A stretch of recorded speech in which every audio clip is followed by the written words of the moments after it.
Hey everybody, welcome to True Sight, the Daily Dota 2 show. I'm Lee Massey, and this, my good friend, is Ian J. Barker. Hey folks, how's it going? We got a great show for you guys tonight. Welcome to the place where you can go to escape memes. We like to say that this is a meme-free zone. So if you're looking for meme-free Dota 2 coverage, you came to the right place. Anyway, Kappa. Oh, there that goes. Anyway, we got a great show for you tonight. Joining us off the top of the hour is none other than host extraordinaire and the incredible panelist from Star Ladder, Ryuu. After that, we'll go into a bit of a team fight breakdown with your favorite team fight analyst, Tiffany.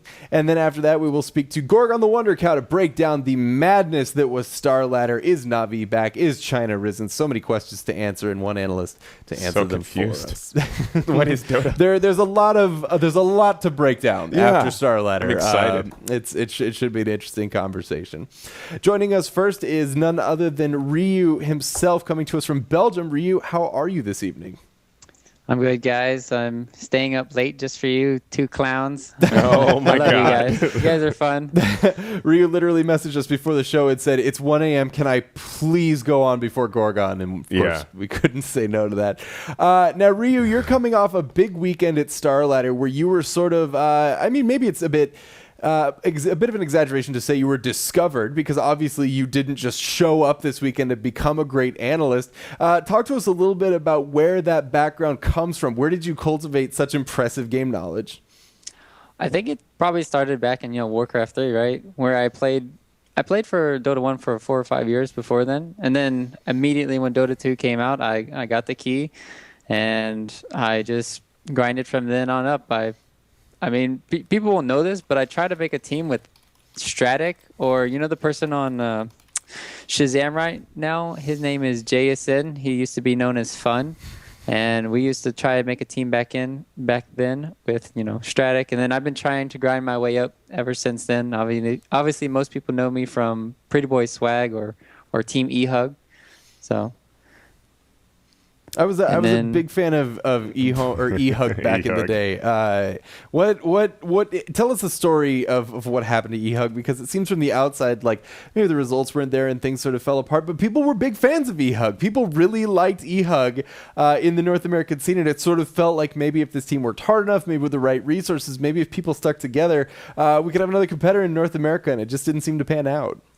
I think the team would have 100% been able to compete with EG if we had all 5 people at the house, and it just never happened. We had 3 out of the 5 people there all the time, and then we didn't have our original roster. So we had to replace Sleazel, who I think is an amazing carry player, and don't get me wrong, I think Jigopilly was eventually nice and all, but it was just at the stages where I couldn't really, it couldn't handle the flames coming out from the rest of the teammates. We weren't communicating in the game.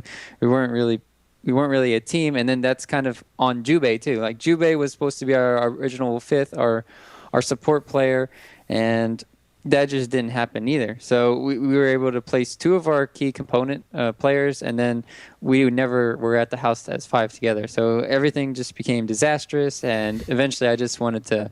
I knew at that point that we were not going to get to the international that year. And I was like, okay, what's my best shot at, going to the international or doing something that I like? And it was casting games with Capitalist right then and there. And so eventually he improved me a lot, right? Because when I played mid back then, I didn't communicate that much. And now that I'm, an analyst and stuff, and I play in the game and I'm playing support more now, I'm actually talking more too.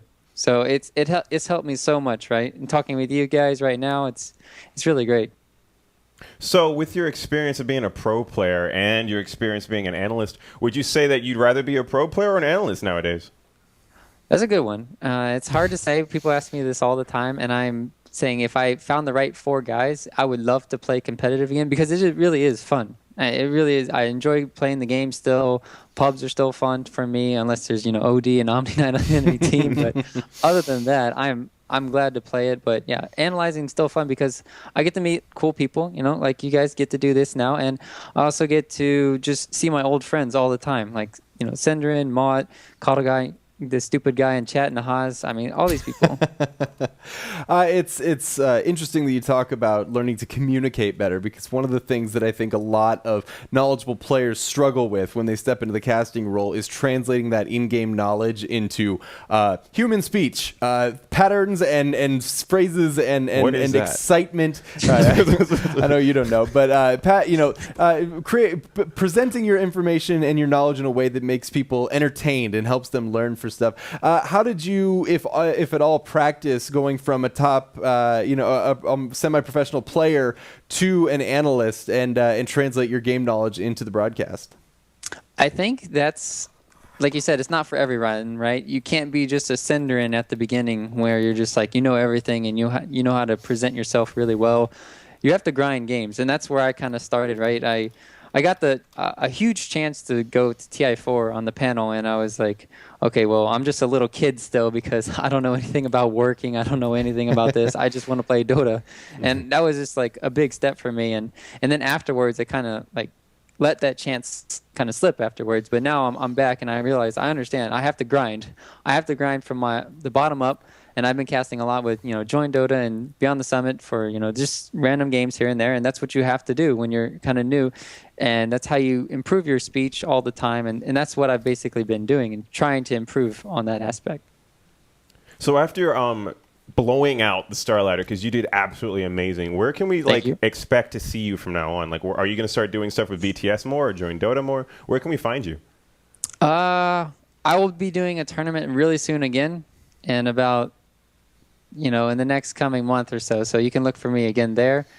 As for, that announcement should be soon. So I can't say anything just yet. But other than that, I guess I haven't really streamed enough right now. I used to stream a lot, but right now I might start streaming again. I'm not too sure about that. But you can just follow me all the time. I try to cast, with Durka, Capitalist, Toby. And I try to cast a lot with, people on the BTS. So I try to not to be biased or anything. I just see like, hey, do you need a caster right now? And do you need somebody? Because I'm still trying to look to improve. Like I asked, how did I do it at that event? And then people said, oh, you did really great, but you can work on this. You can work on this. And I was like, oh yeah, I agree with that. Like me and Nahaz, when we banter back and forth, right? When we're cutting each other off, like some people absolutely love that. And then some people just absolutely hated it because we kept talking over each other, right? Talking over each other. And so I was like, okay, well, if I'm with Nahaz, maybe we can do that. But if I'm with somebody else, then I can't necessarily talk over them. It's interesting because living your life on the internet and being an internet personality, and especially with Twitch chat just right there, it's got to feel sometimes, I know it does from our angle, like you've got a constant influx of feedback. And I think one of the hardest parts about the job is figuring out what is constructive feedback versus what isn't. Talk to me a little bit about the response since Star Ladder. Have you seen maybe an uptick in people in all the important stuff, Twitter followers? Oh, Lord. I mean, it's like gold but in all days. seriousness, how has the reaction been since Star Ladder? I mean, every time I try to just talk about like Dota in the game, I just say, "Oh, look, Navi's playing amazing right now," or something like along the lines. Everybody just spams, Kappa Pride, Lipstick Boy. And it's just like, I mean, I'd rather have the Kappa Pride than Dan's game for Bulldog or something like that. It's just a kind of a nice feeling. People recognize you, and it's just a nice thing to have overall. I think it's good for me, just getting recognition. I mean, people aren't flaming me for being, retarded or anything or like very bad or so. In Dota? I wasn't aware that happened in Dota. Have you been playing Dota? You're thinking of a different game. You don't get flamed at all. Like, you must be a god. I actually come in every day and ask my coworker, my boss, who speaks Spanish, what all of the things I'm being called on the U.S. server are. That is interesting. I've never. I learned what mierda means. I avoid that. Yeah. Usually I just mute them, but sometimes I'm culturally curious what the Peruvians are calling me. Anyway, you talked a little bit about getting some recognition since Star Ladder, and congratulations for that, absolutely. But I'm sure you're not the only young broadcaster, young and upcoming broadcaster analyst who wants to know how to make their big break. So what advice do you have for people that maybe are good at the game, maybe do enjoy talking and broadcasting? How do they throw their hat into the ring and start to do what it is you do? For analysts, I will say it's going to be probably hardest damn thing because, right, I made one flub up at the thing and then just people like lit my ass on fire. It was just like, okay, well, you made one wrong statement at the event and then everybody's just hating me for it or something, So there's always going to be some hate in the community at some point. So you just have to get past that a little bit. And then also a big thing I'm talking about is grinding. And a lot of people have been grinding. And I think for some people, they need to look at themselves, right? What I did is I looked back and I watched myself at the end of every game. I looked at how I broke it down, how I talked, how my inflection, how that went out. And I looked at a lot of things because if you're not able to look at yourself in the mirror and listen to your own voice, like who the hell wants to listen to their own voice? I mean, it's terrible, right? But you have to do it. You have to find out what the hell you did wrong. And that's the best thing I give because some people, they're just like, okay, well, I'm going to try to improve by looking at other people. I'm going to try to improve by just, keep practicing and practicing. But that's not enough. You have to go farther beyond and, look at yourself more so and say, okay, well, I did this wrong, and I kept doing this wrong. So it sounds like there's quite a bit of sort of self-exploration, sort of figuring out what you can do better.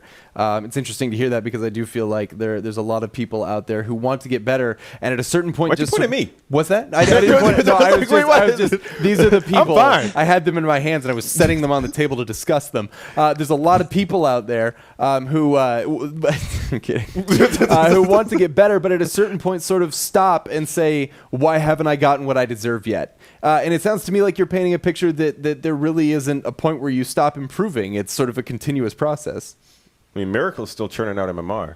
Yeah, so I mean, that's still going. Well, everybody's just trying to catch Badman. But anyway, your thoughts on that? Can you say it one more time again? Just the idea that like a lot of people seem to think that there's a point that you reach when you've officially reached I'm good enough to be a caster, but it sounds like the way you put it is it's a period of constant improvement. Okay, so the period of constant improvement is because Dota changes like at least 2, if not 3 times a year. So improving it, you'll always be able to improve. I mean, look at kind of like AC, right? He came back into the scene and he didn't know that much game knowledge that I was out, but he was able to make it work out perfectly because he was like, okay, well, I'm casting these first 2 days, and it looked like he learned a lot about the meta and those few short days there, and that was very amazing. I was like, holy cow, AC's saying, relevant stuff when he's casting, and I was like, well, damn, that's pretty damn good considering he hasn't casted for two long years. So he's not all about just the hype. And it was amazing to see that for him, and props to him. And so, like, that's the thing. You can always improve in Dota. You're going to always have these, changes, like bugs sometimes that, like, hey, I thought that didn't work, and it actually does. Like the IO relocate, if you guys noticed that should not exist ever. But it did. And EGM made that play, and it's like, what the hell? Mm-hmm. All right, so with your experience at StarLadder and all this knowledge that you've gained and gleaned from churning out so much MMR, is there something that you feel like everybody should know? Do you feel like there's things that like most Dota players don't know that you're just shocked people don't know? Yeah, what's your most esoteric game fact? Give us something new. Yeah. Look at this. This is good. This is good. I mean, apparently there's a Maelstrom Deso thing that, like, I'm curious about what Nahaz is talking about. Hey, Nahaz, what's going on, man? But, like, seriously, like, you were turning out some knowledge on the panel at StarLadder that I was like, oh, my God, I didn't even know that. Google. Got to Google this right now. Yeah, it's like, for that Maelstrom Deso thing, I didn't know it either. Like, if the Deso procs, the Deso will proc every single time unless the Maelstrom procs first. And then, so it's just like, oh, well, I didn't know that because what he did is that confused the hell out of me. It's in Dota 1 that, okay, here you go. Here's your new thing that you won't never know. In Dota 1, you had to actually switch inventories from like the 6th slot to the 1st slot if you wanted that orb. So what you would do is you'd switch the Desolator in your 6th slot to your 1st slot if you wanted that. And say you had in your 6th slot Lifesteal and you wanted a Lifesteal instead of like Mjolnir pushing out lanes, you would switch it to the 1st slot. And that's kind of like the logic, right? Do you want lifesteal right now, or do you want to push out the lanes, right? Oh, wow. Because eventually, if you're like mega creeped, you want to have a Mjolnir. But if you're team fighting, you want to have the lifesteal. Oh my That god. just blew my damn mind, man. Yeah, right. I feel like we should have a moment of silence for my brain. Let me drop a little knowledge on you. Let me just drop it. I played about 48 hours of straight Dota this weekend, and I learned. Oh my God. Yeah, and I learned conclusively after spamming about 12 games with him that Ricky is bad. So how much MMR did you lose? I don't play ranked. I'm He not doesn't play ranked anymore. as soon as I play ranked and like there's a number and there's like a loss or gain attached to it instead of it just being a fun game, like I like panic. I'm like, my god. I can't lose this game. My MMR. My precious MMR. Exactly. All right. Did you roam around like bounty hunter or something, or did you try to farm in lane? I farmed it. I did the same thing that You I gotta do roam. with Phantom Assassin, where I get up to sort of a certain item threshold, and then I roam. Although most of the time, I ran into the situation where my other lanes were lost, and so there really was no map left to roam without going too far into enemy territory. You just roam the base. Exactly. Guys, I got him. Yeah, nobody could see me near our ancient. That was next level strategy. Well, cool. It's fascinating to hear. I mean, because if there's one thing that I love about Dota, it's that while you can program a lot of interactions into a game on purpose, the inadvertent ones are the ones that seem to make be the game changing ones. So moving forward, you said you've got another tournament coming up. We've got obviously the Manila qualifiers. Do you plan on being a part of the Manila Open qualifier? Craziness that's going on pretty soon? I wanted to, but I don't think it's gonna work out. I tried to go to.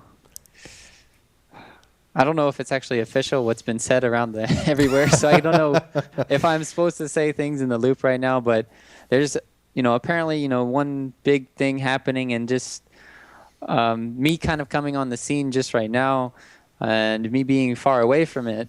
It's probably not possible, but if I have the opportunity to stay here and people want me to, cast or do whatever, then yes, I will do it. I did it for the last one as well. I casted a lot of open callers with Motpax. Shout out to Motpax. He's been grinding very hard and just constantly casting just like me. I hope the guy goes somewhere.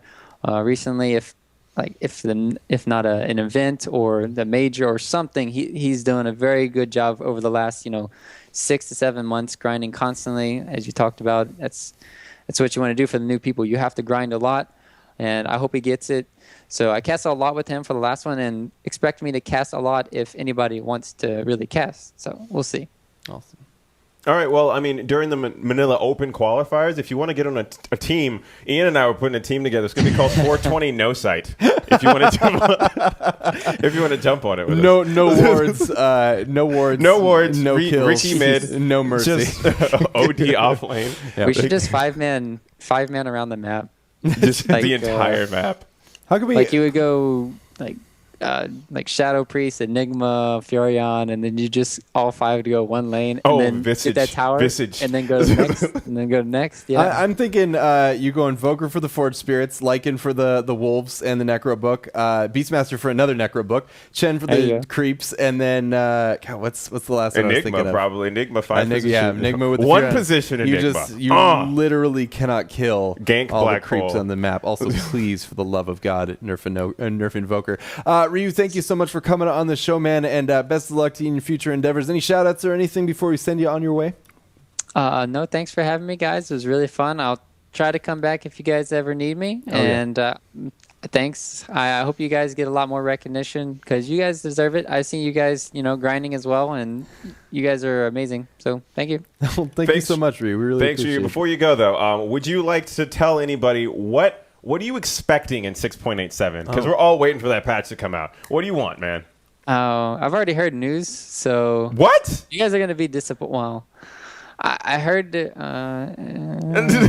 you're under NDA, don't drop it. Don't blow it on our account. Seriously, I haven't heard anything big, right? So I just heard there's not going to be any, big changes. So I mean, that's like the bigger thing for me, right? So are they going to nerf Invoker and just OD? Because I think Ice Frog, what he wants is to have some of these heroes still in it for TI. Like I think he did this balance change like way too early. He's like, what do I want for my next TI? And it's like, I want Invoker for my next TI. I want Earth Spirit in there. And I think he did the patch too soon where he wants to put those heroes still in the meta. So he's going to be like, okay, maybe I'll just nerf them for like 2 months or something and then maybe bring them back or something. But that's what I'm saying. I hope he just I'm pretty sure there's just going to be, a few heroes buffed, a few heroes nerfed, and we're going to have kind of the same meta for a little while.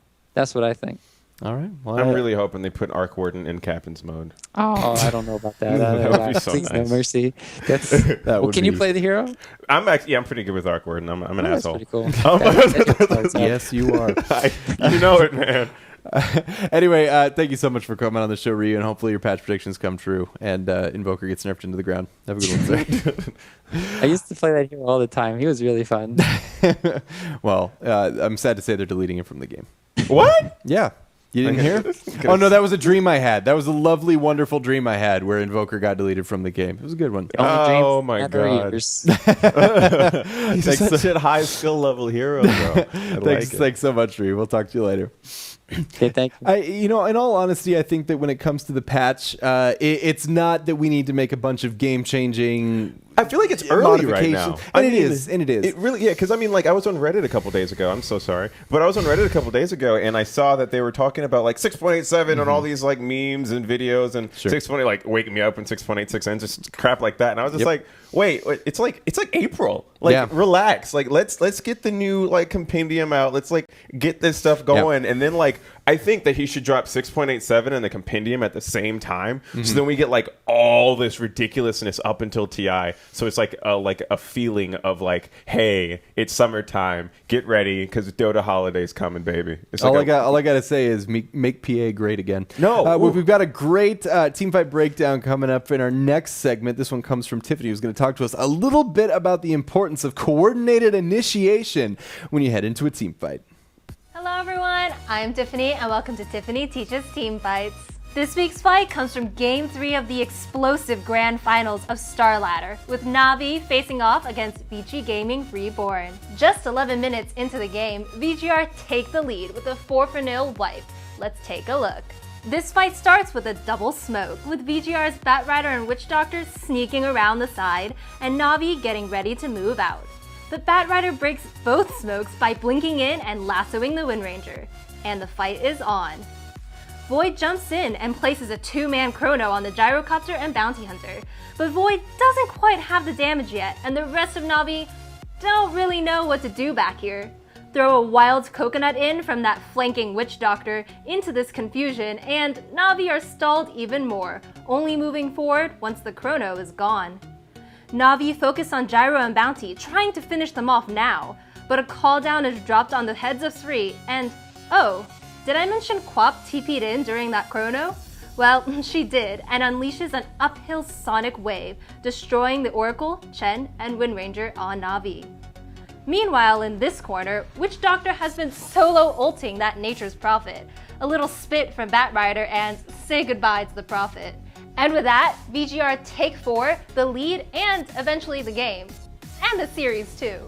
So, what happened? The key turnaround point of this fight was when Navi didn't commit to hitting those caught in the chrono. Sure, the bouncing cask didn't help, but Navi were so far back that they couldn't take advantage of the lockdown, and then, on top of that, moved forward once the lockdown was gone. So remember, hesitation to commit can be very costly, and that the question still remains. Is Navi back? This has been Tiffany Teaches Team Fights. Back to you at the desk. I don't want to say that was like a pub level initiation because obviously Navi's come a long way. But my favorite are when I'm in a pub game and somebody throws down like a big team fight spell, like a chrono or a boat or something like that. Or my favorite is when Tidehunter blinks in and ravages and then just starts spamming everybody. Guys, go get him. It's like no, it you would have have to been tell people. Helpful if you had told us that before you blew something with a 5-minute cooldown.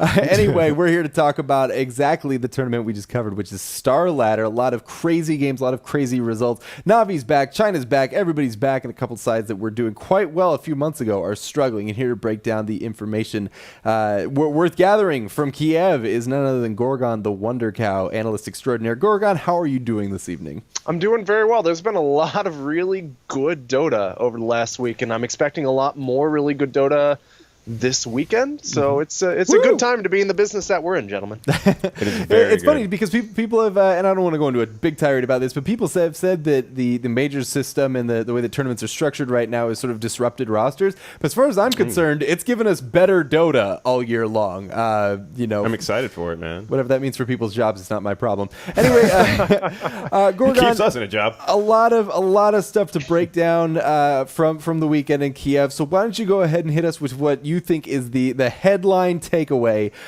from the StarLadder Invitational? I think really if you don't know anything about what happened at StarLadder and you didn't watch it and you don't care and you're really just trying to focus in on the big narratives, the two big narratives that you have to take out of this are that VGR, that's Vici Gaming Reborn, their new junior squad headed by Phi, is almost guaranteed an invite to the next major, which is obviously a huge story for a brand new team that was playing with a substitute to walk into an event and essentially lock up an invite to the major. And the other big narrative would be that we need to pay very special attention to Na'Vi right now because they are walking the line between jumping from obscurity or jumping from that very regional level of play where they're playing mostly with CIS teams in more regional tournaments to jumping back up onto that tier 1 sort of stage. And they're kind of struggling right around that moment. And this tournament was a big turning point for them in that. All right, so I'm hearing all over the place, is Na'Vi back? Is Na'Vi back? And then you saying that they're struggling and they're like right on that cusp of getting back into the tier 1 ship. Do you think that there is such thing as tier 1 and tier 2? Or do you really think that Na'Vi's kind of like tier 1.5 right now? And I feel like they're going to stay there because it's a good railing to sit on top of. I personally, this is a personal preference Here we thing, go. partially because I write about Dota primarily in my analysis, right? I don't like calling teams tier 1 or tier 2 or tier 1.5 or anything like that. I feel like it's not really very telling about their level of skill. I prefer the terms regional and interregional. So regional would be a team that almost exclusively plays other teams from their region in tournaments that are dedicated for the region. For example, like a DreamHack would be a European regional team, right?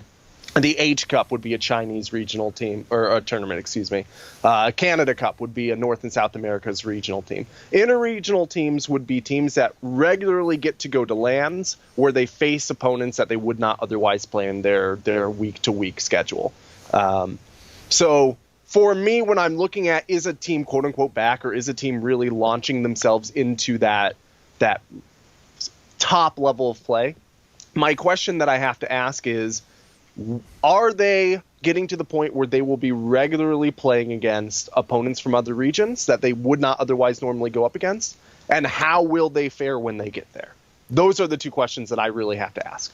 Well, I feel like those kind of go hand in hand because you have to achieve some sort of like premiership or tier 1 ship in order to get to your interregional play. And I feel like that's kind of like a handicap where like, if Na'Vi wasn't given the opportunity to play against other interregional teams, they would never get to interregional status. Like let's look at like most NA Dota teams. They don't get to play against like CIS regions or like European or SEA. Sometimes SEA, but most of the time North American Dota is playing against South American Dota, Peruvians, like stuff like that. And I mean, I feel like in the past few years we've noticed that CIS Dota has gone from like, oh cool, VP's in a match, and like, oh my god, VP's in a match. Look at them, they're kicking so much butt, guys. Pay attention. I mean, it's kind of weird because, like, with so many teams geographically clumped together, they have so many opponents they can go against. And I feel like, I mean, that's one of the things that I think. You're saying the region has risen up sort of as a whole. Yeah, it's because there's so many teams that you can possibly go against. It's not like you're going against a scrim like against EG every frickin' day. Yeah, this absolutely. is like, It's just about how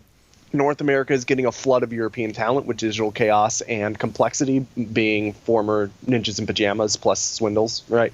But like two members of Complexity plus Ninjas in Pajamas, and then DC obviously this Friday they're going to have their Europeans on North American soil for boot camping as well. That should give a greater diversity of talent for scrimming for America's teams, and in theory, we would expect that to rise up the entire region a little bit in terms of its impact, because Obviously, this Friday they're going to have their Europeans on North American soil for boot camping as well.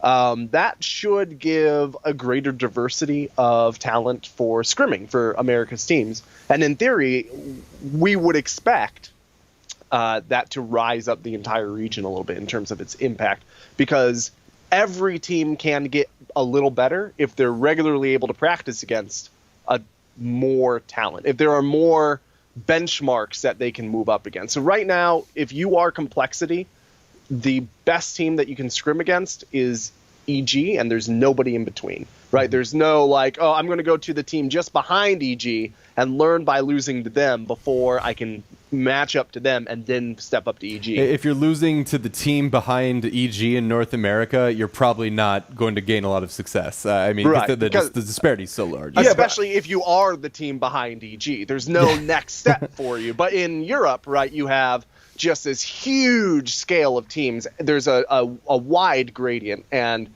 if you are the team just behind Liquid, the difference between you and Liquid is not going to be as great, right, as the team just behind Evil Geniuses is to compared to Evil Geniuses.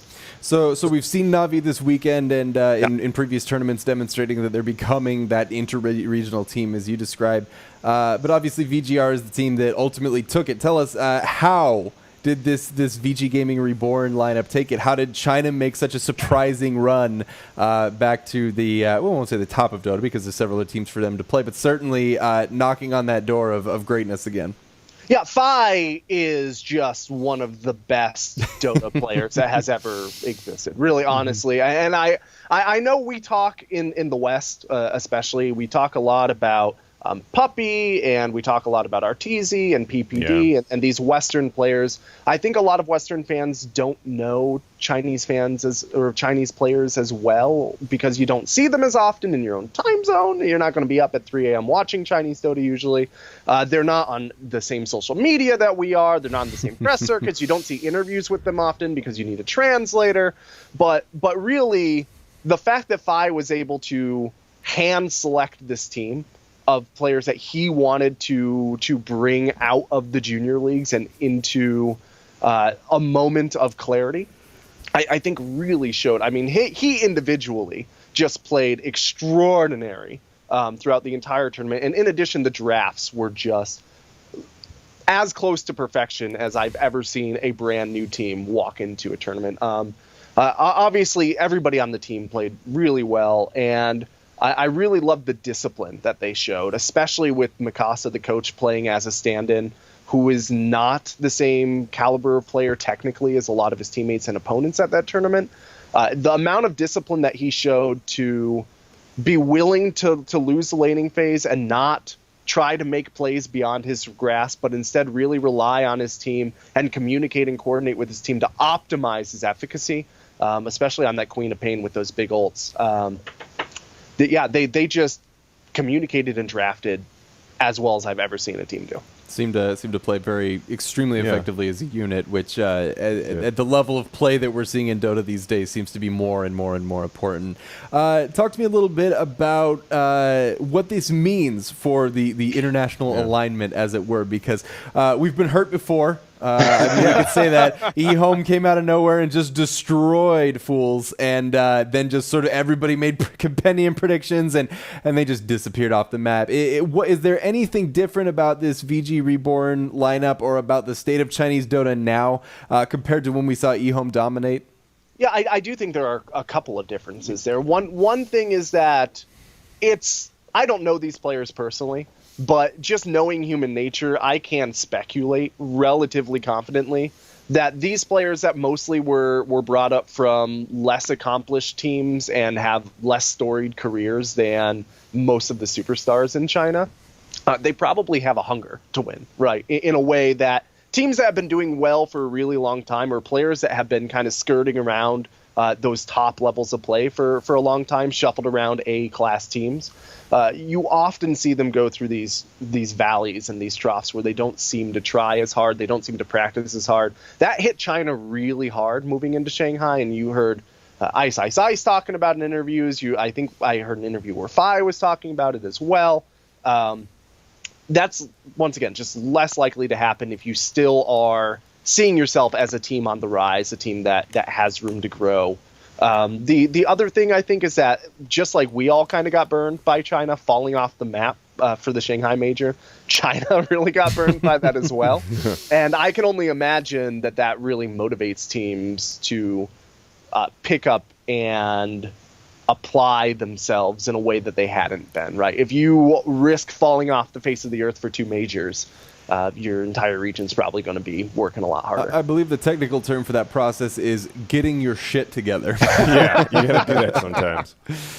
Oh my God. So moving forward, I was wondering what you felt about like VGR and where you think we can expect to see them, because you said they're almost guaranteed a invite to the next major, which is Manila, I'm guessing. And then like I'm really curious about where we can expect to see them play, like what their play style is going to be like, because I don't know if you remember this, but TI5 saw a completely out of nowhere junior squad come in out of nowhere and get to second place. Yeah. VGR is following this same shooting star technique where they're coming literally from nowhere, come into first place at a premier tournament. Can we expect them to fall off the same way that CDEC did, or do you think that like they're going to get their shit together, maintain this level of play, and then can we expect to see them as a interregional or tier 1 team now?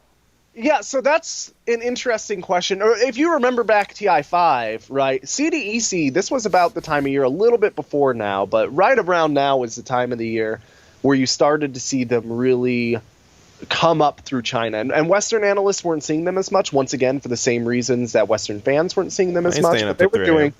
Yeah, exactly. But we were seeing them do pretty well in China right around now. Also, interestingly, Mikasa was their coach for this period of time, too. He ended up at the International by that time.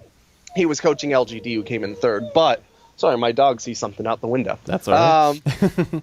So, yeah, there are a lot of parallels. Some of them actually valid and some of them just kind of surface level. But I still think it's a little early to tell exactly where we're going to see VGR, but I definitely think we're going to see them at the major unless there's a huge upset at ESL 1 Manila this weekend. That's the only way that I could see them not making it to the major. So between 2 major Western teams shuffling up their roster with Universe RTZ, Aoi, and Bulba, and China bringing out new squads that are suddenly doing well, Na'Vi suddenly doing well, OG slumping, and Alliance struggling, should be fun making compendium predictions for Manila. I'm just going to plan on buying all my compendium points. Unless they do the Battle Pass. The Battle Pass is great. I hope they do the Battle Pass again. We'll see what happens. So moving from the good news situation, obviously, with China doing well and Nada Svenseer doing well, to the bad news, we saw a couple sides that have had a string of success, Western teams, OG and Alliance specifically, that sort of fell a bit short. Actually, you know what? Before we go to them, let's talk about MVP Phoenix. Oh, man. A lot of us in the Dota community made some pretty bold declarations about MVP. I said that they would be... It was Nahas. It was Nahas? Okay, cool. Nahas wasn't the only one, and he wouldn't be mistaken, and nobody would be mistaken for thinking that MVP would stay at the top, yet despite all common sense, all apparent, an evil wizard cast a spell over them, and they failed to win a single map at this tournament. What happened? They lost. And that part's obvious, but more specifically in game, what happened to MVP? I mean, also bear in mind, MVP Phoenix took 7th at the International last year, and then completely fell off the face of the earth for like 5 months, essentially, right, in terms of interregional play, right? This isn't the first time we've seen an MVP Phoenix or an SEA team in general seemingly do much better than expected and then fail to execute shortly thereafter for long periods. I think they just weren't that coordinated at this event. There isn't even honestly enough data to really find their real problem because, like you said, they played 4 games and they lost them all. Exactly. Right. They just didn't really seem to be together as a team. They didn't really seem to be on the meta quite as well as they were in Shanghai as well. They almost seemed surprised sometimes by either their own drafts or their opponents' drafts. They didn't have the best synergy when they drafted.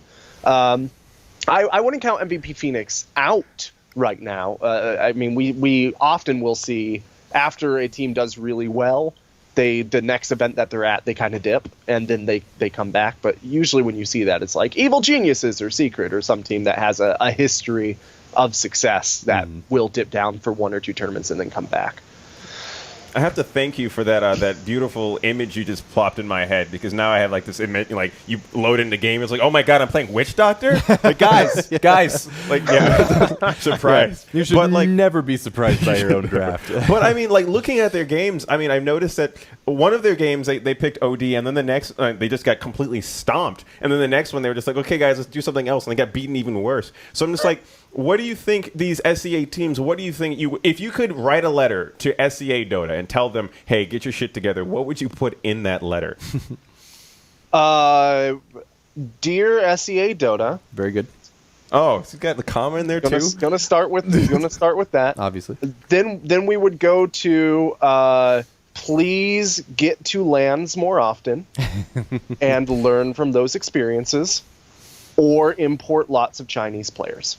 Oh my god. And then it would say love, because I like SEA Dota a lot. And then Gorgon. And that would be the whole letter. Because they suffer from the same thing that North America suffers from, right? It's really difficult to get better than Fnatic because like they don't have that gradient of skill, just like NA didn't have that gradient of skill until very recently. So yeah, and I wouldn't blame them, especially considering I believe their reported practice conditions were having to practice in the middle of the night on Chinese servers when the latency in Korea was low. I can understand how that practice habit would be a little unsustainable in the long run. Wait, there's no Korean Dota servers, are there? There are none. Oh my god, that sucks. Yeah.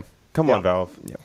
But we'll hopefully we'll see them back. The other teams that I mentioned, of course, and the ones that are a little bit closer to home for Western fans were Alliance and OG. OG was a team that came out roaring at the Frankfurt Major. I believe that everybody would have been in their right mind to believe that OG was going to see some success over a prolonged period of time, and then Alliance seemed to find their chemistry, and yet both of these teams are sort of struggling. Question straight from Reddit: are we saving draft strategies for the Major? I'm kidding. This isn't Reddit. This monitor isn't even on. It's not. Oh my! It's on. It's on.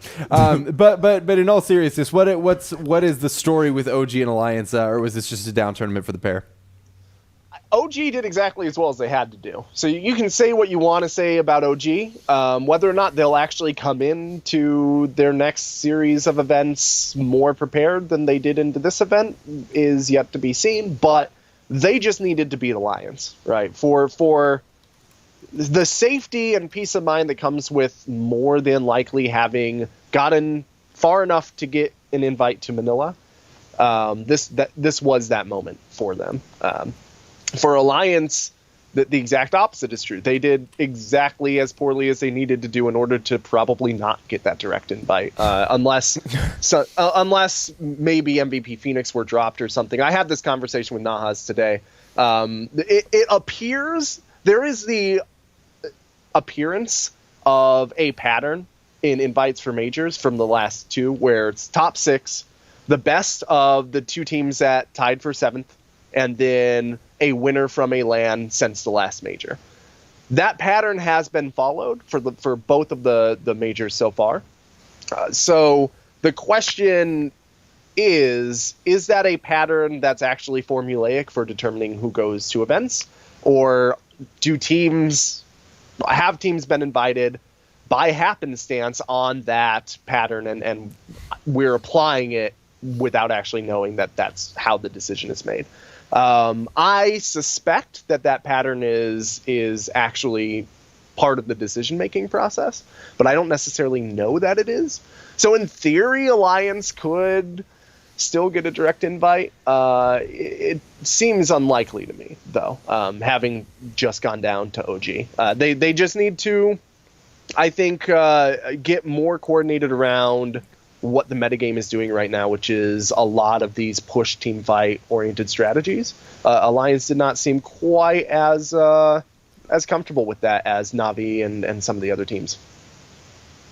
All right, so one of the things that I was noticing people talking about was the fact that since VGR was a qualifier and they had to fight to get into the tournament in the first place, I've been hearing a lot of people bringing up maybe we should have less invited teams in these tournaments in the first place. Maybe one or two to give it the momentum and the quality. Because I mean, when you see Secret at a tournament, it's oh, this is going to be a damn good tournament. But if you see something that you've never heard of, you don't really care. So I mean, do you feel like we should probably move away from so many invitations to these and have more people actually fight so we get so much good Dota and then give more people the opportunity to kick Alliance's ass and get into these positions? Yeah, I am certainly in favor of fewer direct invites, and that is not only because I think that it would increase the caliber of Dota that we see, but I think that it's good for teams as well. And you see, for example, in Shanghai, all those Chinese teams that underperformed except one had barely any games on the patch at all because they didn't have to. It wasn't required for them to get to the major.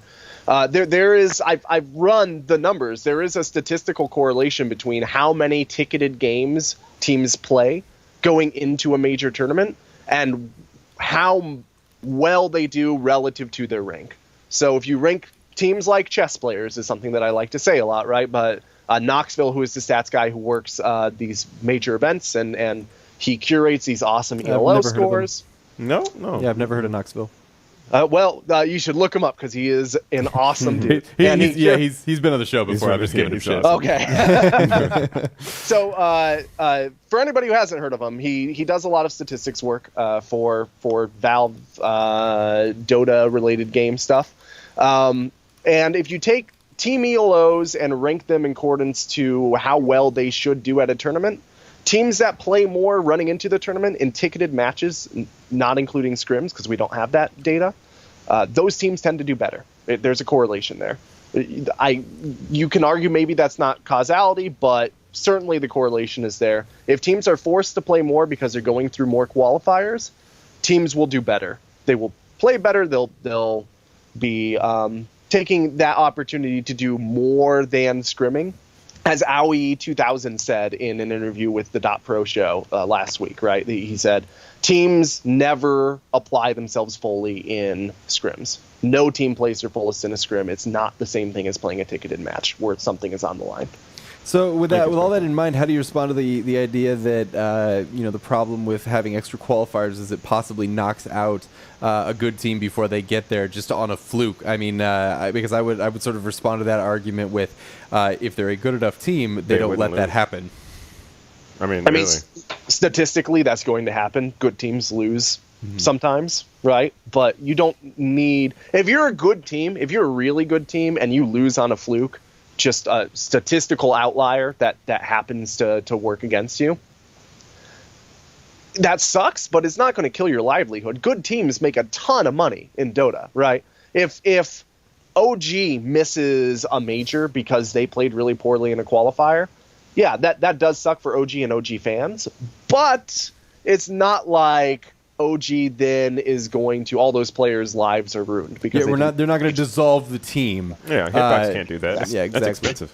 And there are ways to minimize that statistically by playing more matches, so double elimination or something like that. Of course, it's difficult to schedule double elimination with more qualifiers, but it's a problem for really schedulers more than a problem for theoreticians. I think really more qualifiers increase the quality of play, and that's pretty much where it is. Well, I don't think anybody would have a problem with better Dota. Nope. I think that's one of the things the major season has really given us, and that's seeing more teams being more prepared all year long, and the Dota certainly increased because of that. Well, we've sort of dissected the Star Ladder, and the next big contest is Manila. So ESL Manila actually, and we've only got a few minutes left. So please give us your quick and dirty thoughts on what's going to happen at ESL Manila. Make them dirty. All right, well, for ESL 1 Manila, we're looking at interesting groups. Group A is much more competitive than Group B is, I would argue, especially considering Group B has a stand-in team, right, or a invited team that was second place in their qualifier. Ad Phenom, I believe it was, that got invited because Fnatic couldn't make it and Mineski couldn't make it or something like that, right? Am I thinking? No, I'm thinking of WePlay. I'm totally on the wrong turn. That makes a lot of sense. Yep. Sorry. Both tournaments, I think Group A is more competitive than Group B. For this weekend, obviously Secret should do well. We would expect them to. Expect them to win, probably. Right. You would expect them to win, but we had that exact same feeling the ESL New York, right after the International. For EG, we were like, EG will probably come out of the gate and just trash it. And they didn't, and they had a similar roster change sort of situation that Secret just had. So anything's possible, right? Yeah. Liquid, hopefully looking very strong. We haven't seen much, if any, of them since the last the major, I guess. Complexity, I'm hoping good things to see from them as well. For everybody else, Empire's been playing okay, but they haven't been really on the top of their game lately. It'll be interesting to see if Empire get through the group stage or not. If they do, that might be a team that we want to watch in the coming months, not necessarily into the next major, but maybe looking toward the International for seeing them rise out of that regional play. I am going to make a bold prediction and say that it is going to be a Team Liquid Fnatic final. Oh, I think that is a bold prediction. I think the Fnatic and Team Liquid are both going to take the group. They're going to end up on opposite sides of the bracket, and they're going to be their respective counterparts as Secret learns to gel. Nothing against Secret. Nothing against them. It just takes time for a good team to reach its full potential. Fnatic is playing with a stand-in, right? Yeah. Are they? Who? I think so. Good thing I didn't put money on that prediction. Yeah. I mean, maybe they're we just saw a team win on LAN with a stand-in, but I'm pretty sure. I think it's Mushi is having asthma problems or something and couldn't go to the event. He plays support. Anybody can play support. Oh my God! No, I'm kidding. I think that okay, I'm gonna have to go a little against you because Complexity. I'm gonna say Complexity and Secret. I think it's gonna be a Complexity Secret final because Complexity is great. Secret, I think they're gonna lose quite a bit in the group. Like they might lose their first 2 matches in the group stages, but I think that they're gonna gel because I mean, come on, it's RTZ. Sama, fucking like Puppy, like that team is just too stacked. If I could interject, I just realized that Mushi doesn't play support for Fnatic anymore. That's my favorite. I was like, I'm not going to say anything. Let it slide. Don't let me go with that. All right, Ian, God damn it, it was Mushi. Come on, Mushi's a one position player. Yeah, come on. if you guys played 1 and I think he's played a 4, played please before. just hit me. He has, but he doesn't do that now. I mean, he's better at 1 position. Come on, the dude's greedy. Player. Well, we look forward to seeing what unfolds and whether or not Team Secret has put it together yet. Team Secret fans should obviously be very excited about the 2 new acquisitions. Gorgon, thank you so much for lending your knowledge to the show. Any shout-outs or anything you want to pimp before we let you go for the night? Yeah, sure. If you guys like whatever Dota, you should come by and see me on Twitter at the Wonder Cow. You can find my daily reporting on PvP Live and my weekly reporting on Unicorn, as well as various other articles that I do around the web. Awesome. Excellent analysis every week. Thank you so much for Gorgon coming on this show. And that's actually going to do it for us tonight. That has been the complete show. Big shout out to Ryuu and Gorgon for coming on the show and providing great content. And, of course, a very special shout out here we go. Stephen Toffees Pierce, the warm, huggable human being that helps put this show together behind the scenes, does more than you can possibly imagine. Big shout out, Toffees, if you're watching. We love you, bro. Anyway, thank you guys so much for joining us. If you liked the show, you should, because it's great. Definitely should. Go ahead and hit that follow button down below the Twitch video, or if you're feeling particularly generous, hit that $4.99 subscribe button so you can support our content. We truly appreciate it. And you get access to the .fire and .fan emotes. It's like a beer. Yeah, it's like .fire is like a dumpster fire, and .fan is the shit hitting the fan. You know. Is it animated? It is not. It needs to be animated. Why would you talk down our sub icon? I'm just being honest, bro. Anyway, if you want to catch the video afterwards or share it with your friends, check us out on youtube.com/daily.esports. If you want more esports coverage, check us out facebook.com/daily.esports, and of course follow us on Twitter @esports. This is going to do it for True Sight this week, your weekly meme-free Dota news. I've been Ian J. Barker. This has been Lee Malice Massey. Dota Massey.